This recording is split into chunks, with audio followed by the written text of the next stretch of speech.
There are some who will say that they can have joy without religion. And Elder Uchtdorf acknowledges this is true. This can be true. And then I love this next part. He said, Heavenly Father loves all his children, and he wants all of us to have as much happiness as we can. And so he's filled the world with beautiful, wholesome things that bring us joy. And so I love that he acknowledges the value of those things that are mortal, that bring us great joy. But he also points out that the teachings of Christ are eternal in nature. So their reach and their effect is beyond the time and space of what mortality limits us. We are women who love God and want to use our influence for good. No matter how ordinary we may feel, we each have a powerful purpose in the gospel of Jesus Christ. This is our time to step forward, to love fiercely, to lead boldly, to live happily, to fill the world with his light. Let's do it together on the Magnify podcast. Hey, before we get to the episode, you just heard Kalo a little sneak peek of how she's talking all about joy and the way that Heavenly Father has filled our world with beautiful things to bring us joy.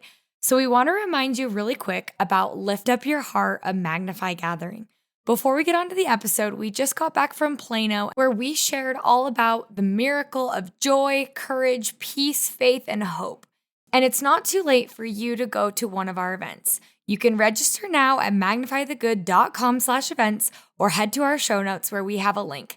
And don't forget to enter the code podcast10 at checkout where you can get $10 off per registration. This is a perfect event if you're feeling like you need to reconnect with Christ, enjoy the company of women just like you, and be uplifted by inspiring messages and conversations. So again, head to the link in our show notes to register now. And now on to the episode. Kalo Latu is joining me today, and I'm so excited that you're here. Kalo, how's it going? Great, thank you. How are you? So good. Tell me what has been on your mind about joy and this topic of finding happiness and joy. I love this because I think everyone wants to be happy. I think most people want to be happy.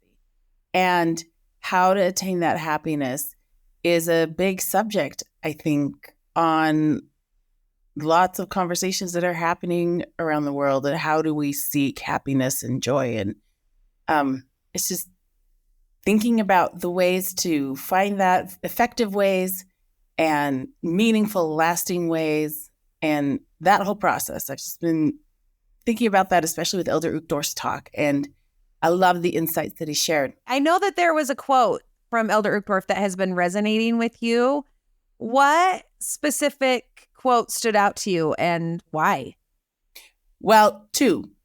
The first is Elder Uchtdorf said, we were built for joy. And I love that because I think it can be easy to feel like life is hard and it's heavy, and it can feel like we were built to endure trials.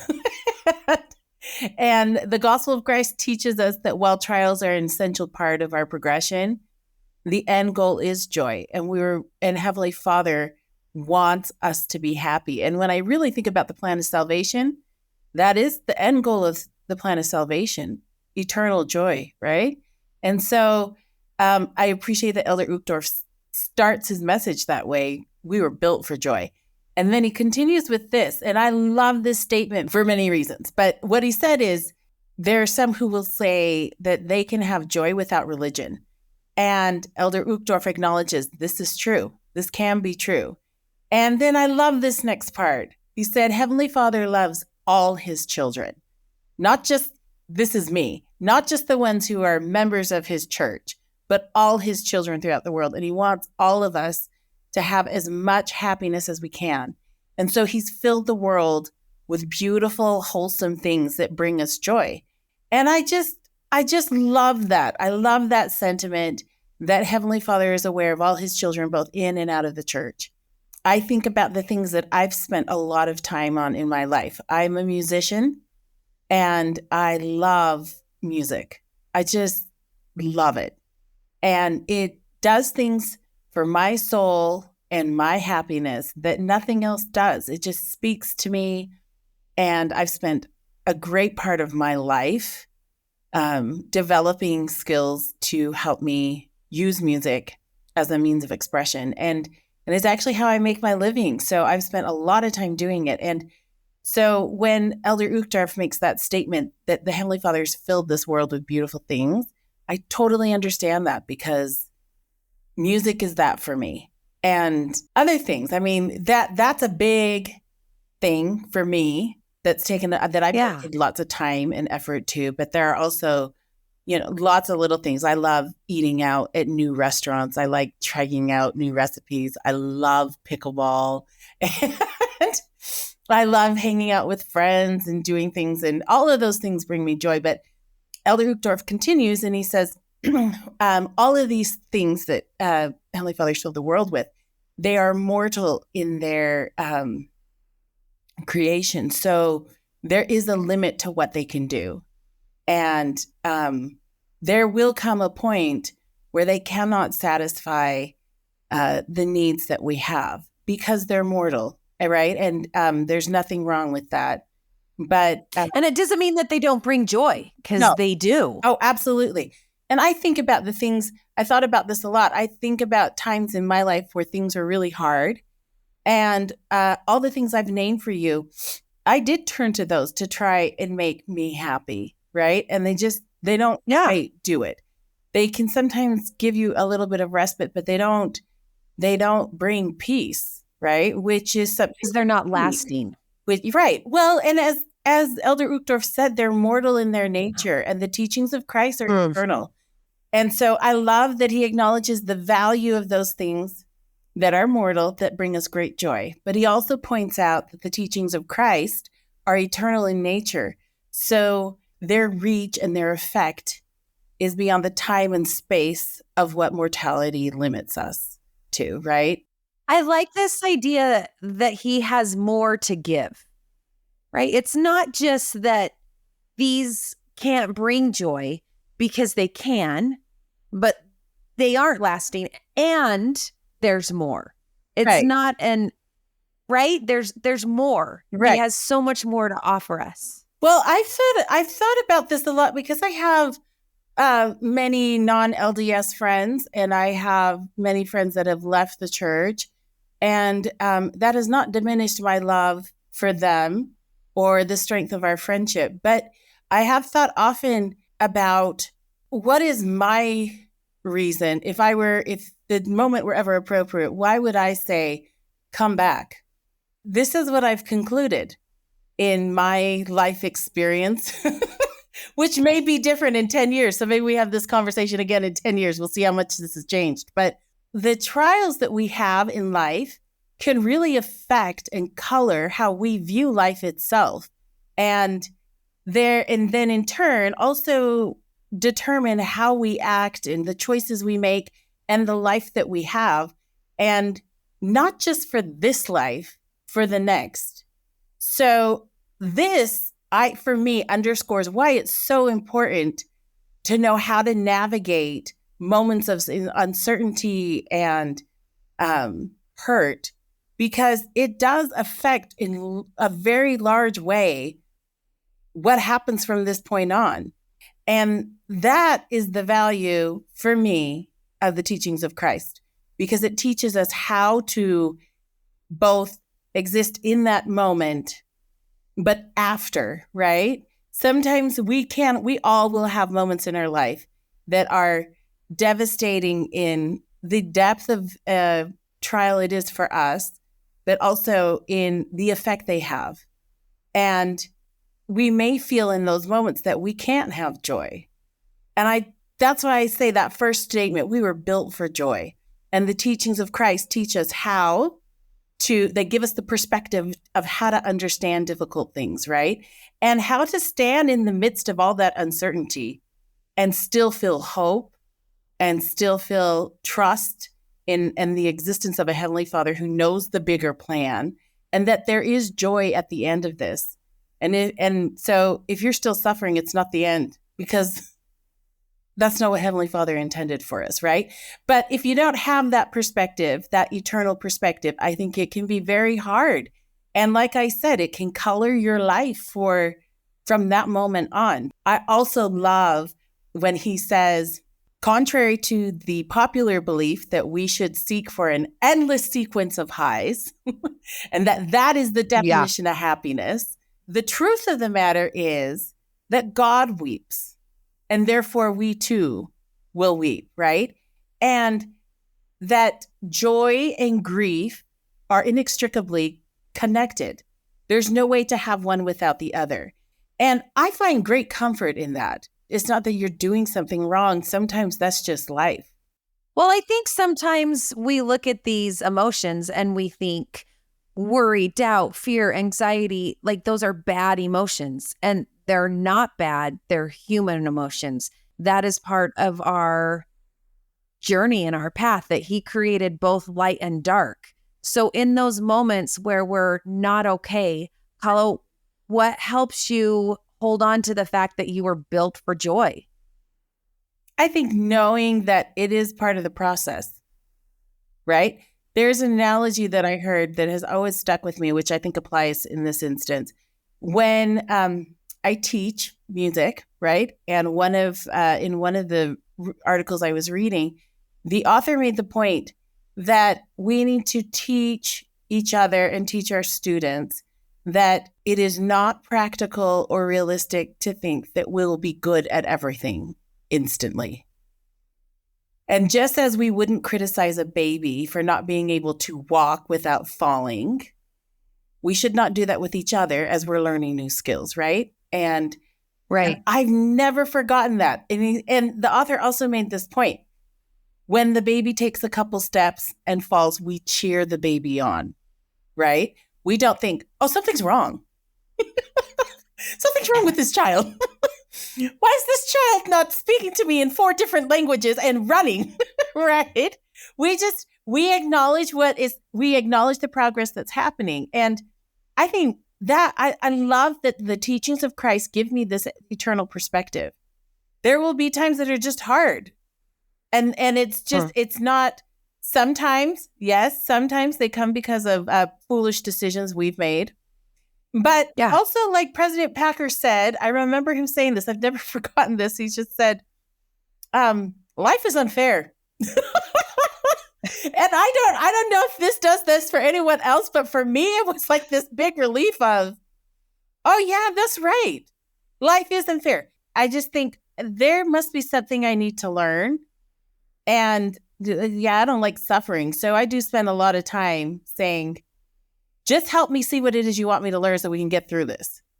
This doesn't need to be prolonged. I'm willing to be obedient. Let's just end this, right? And things don't always happen like that. But I do know that knowing things like Heavenly Father exists, that he is who he says he is, he can do what he says he can do, gives me great faith to know that, yes, this is hard.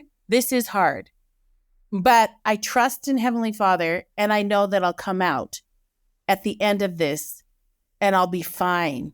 And not just fine, I'll be happy. There is joy at the end of this. There's no joy now, but that doesn't mean there won't be joy later. And for me, that's enough. I know that for others that may not be, but for me, it's enough to know who God is and what he can do and how he feels about me. And I know that's not, and here's the thing, I know that's not the way it is for everyone. I acknowledge that. Right. And all I can say to that is, God being who he is, I know he can speak to the concerns that other people have. I don't know what they are. I don't even know how to solve them.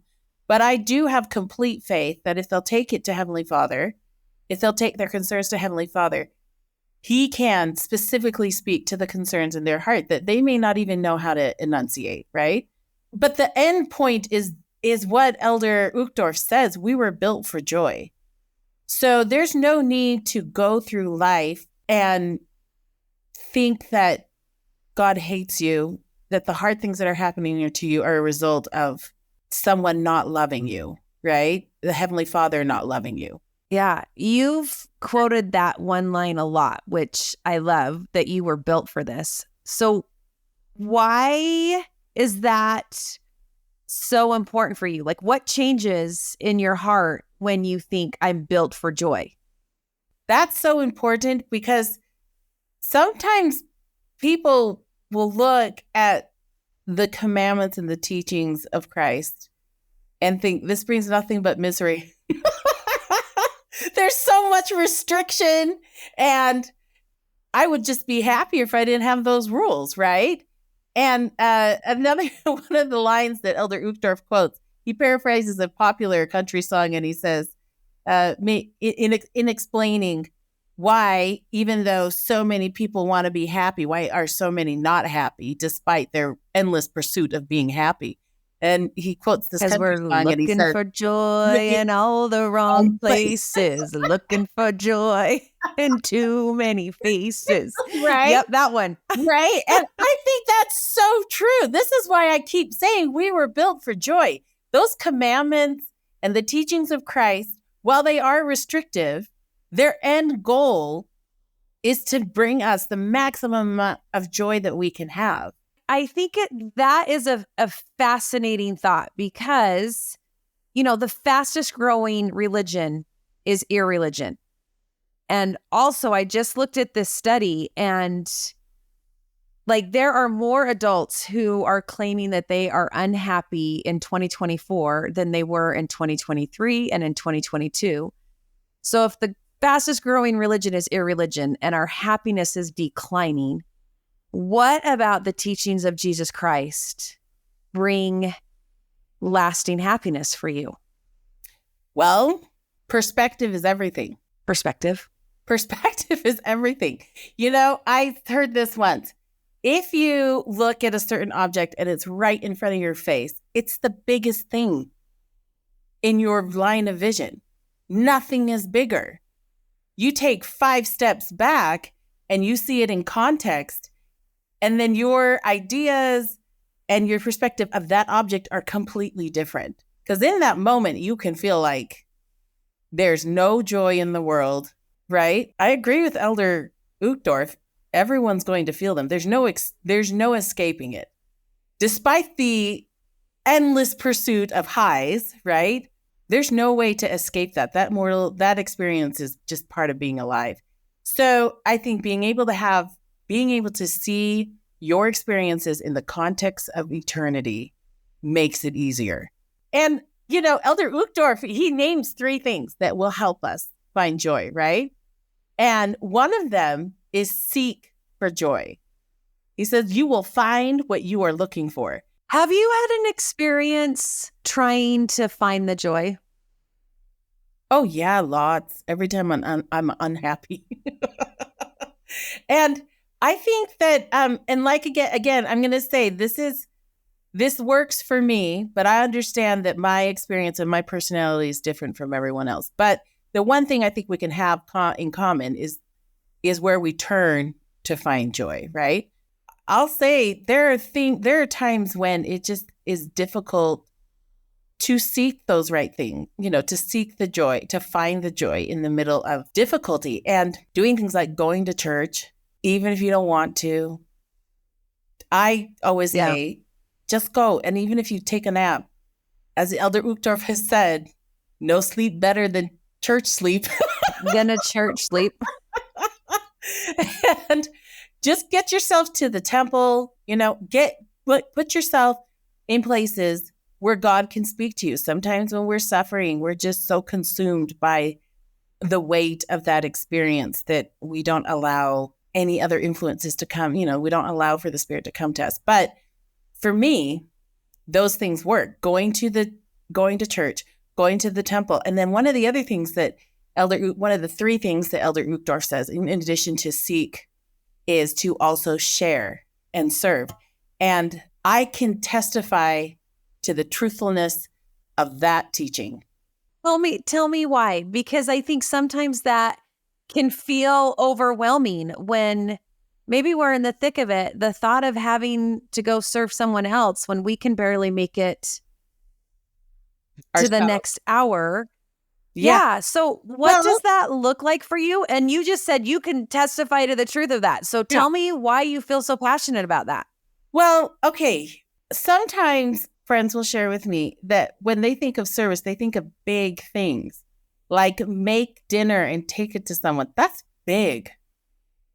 Even That is just going big. to Costco and buying a chicken and salad and rolls is big. You got to drive to Costco, right? But Elder Uchtdorf makes the point, it doesn't have to be big. It can be as simple as sending a text or smiling at someone, right? Or, maybe you let that obnoxious driver come in, even though they don't deserve it. And you don't have to yell Right. at them from the front seat. The front seat. maybe, or even just saying a prayer for someone. I mean, here's something that I've done that this little action, like, genuinely makes me feel better. But I love that you can put people's names on the prayer rolls from your phone. It takes about 20 seconds. And your ministering sisters, your siblings, your family members, your just people in your circle of interaction, you can put their names on the temple roll. And in that very simple act, you are expressing love and giving service to someone because you're thinking of them and you want good things for them. Sometimes sending a text to my ministering sisters just to see if they're alive. I think I actually even say that. Are you alive? But I mean, those little things, I don't know the science and I don't know the reasons behind it, but that little action is enough to just make me feel better. It's a release, and for me, it absolutely shifts my perspective. President Nelson has said that every person who has made covenants with God has promised to care about others and serve those in need. And if it's a covenant with God, love people, then it's ultimately designed for what we are built for. And Elder Uchtdorf says we're built for joy. And so all of our covenants are helping us achieve what we're built for. I know there was one time a few years ago where there was a lot of heavy things going on around us and in the world and in work situations with my husband. And we would talk and sometimes it just got really negative. And so my husband and I made this pact. We're like, okay, let's try for the next 48 hours. And we're only going to talk about the good things. We're going to seek for the joy. Right. And I thought, that's going to be easy.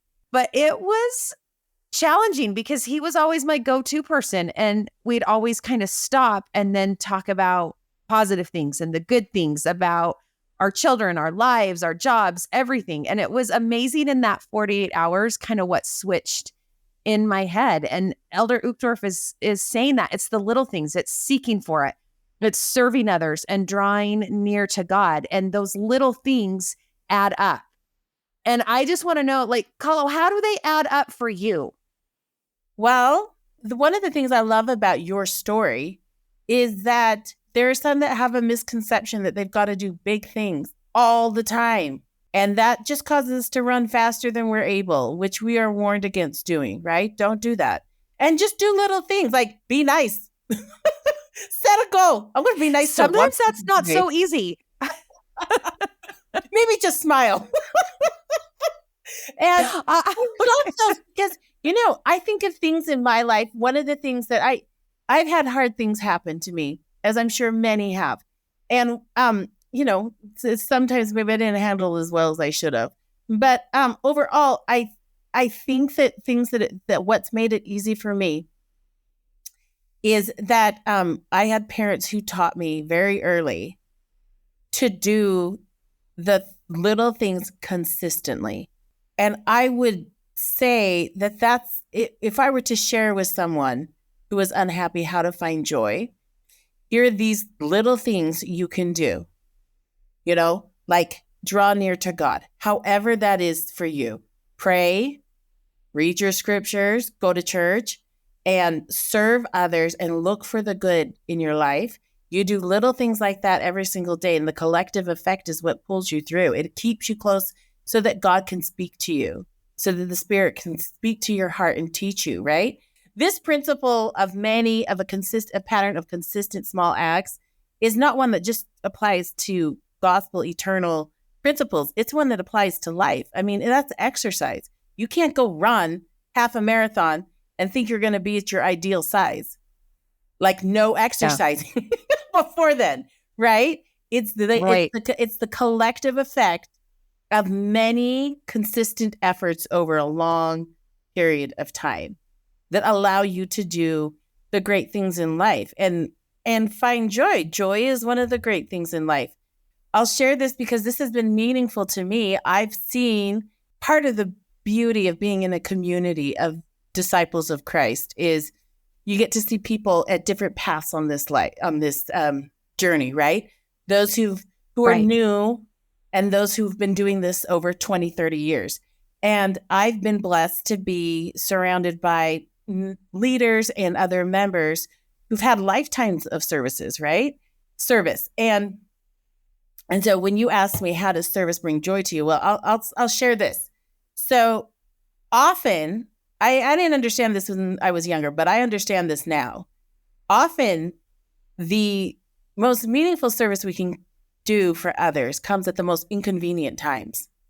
And I remember when I didn't quite understand that. But now that I'm an adult, it's also a principle of parenthood. Right. Like, I think connection comes at inconvenient times. Everything is at an inconvenient time. And I had a ward camp out this last weekend, and I just like camping. I just like having to plan when you're going to go to the bathroom because it's going to take you 10 minutes to get there. I despise that. I despise having to carry big buckets of water from a spigot that's always like downhill from where you need to be. Like I'm a person of convenience, I've discovered. And I had this ward camp out and I knew that we needed to do it. And the night that I needed to go buy all the food, it was a very long day at work. And I had called a woman, she and her husband are serving in my singles ward. And I had called her and asked her if she'd come help me. And she said yes, like no hesitation, just yes. And she showed up and she was happy to see me, but I could tell we were both tired. So we loaded up, we went to Costco. We had two of the big flatbeds, the orange flatbeds. We had piled them high with all the food for this camp out. We got to the checkout and we looked at each other and we said, why did we buy so much food? We got to carry this all into the church now. Like this was just, and we just looked at each other. And you have to load it into your car. Yes. I was so tired. And I remember, and she just said, she's like, Kalo, we can do this. We're going to get a cookie and we're going to do this. I was so grateful because she was someone who has had 40 years of giving service and she knows what the process is and she knows what the end product is at the end of all this service, right? She knows that she's got a lifetime of it. And she was able to teach me, yes, we are going to be tired. We are tired. None of this is going to be pleasant, but it's going to be worth it, right? Okay, fine. If Julie can do this, I can do this. So we loaded up the car and I had these two names come to mind, all these men. And neither one of them I had talked very much in church. But I just sent them a text, and it wasn't a nice text. It wasn't a friendly text. It was do you want to come help me unload my car and put all the stuff in the kitchen for the camp out tomorrow? And it was wild to me that they got right. The one texted me right back. Who texts you right back? No one. And he just said, sure. And the other one said, I'll be there. And we pulled into the parking lot, and these two men were there. And they unloaded the cars for us. They pulled out coolers. They prepared all the food. And I looked at Julie and I said, I think Heavenly Father knows we were at the end of our energy for this type of service. Yeah. Anyway, all of this is to say we were able to get to the camp out and people were so happy. And all of a sudden, I didn't feel all the exhaustion that I had felt the night before as we were getting there. And I just thought, this is what life is about. There are going to be times that are hard. I mean, that happened in the space of 24 hours, but most usually in life, this time span's a little bit longer. It's hard. You need other people. I needed those two men to be there and they came. That's how service works, right? And I was so grateful the next night when we're sitting around the campfire with my bishopric, and the bishop is sharing a gospel message, and the spirit is so strong there. And I just thought, all that work it was necessary, and it was 100% worth it.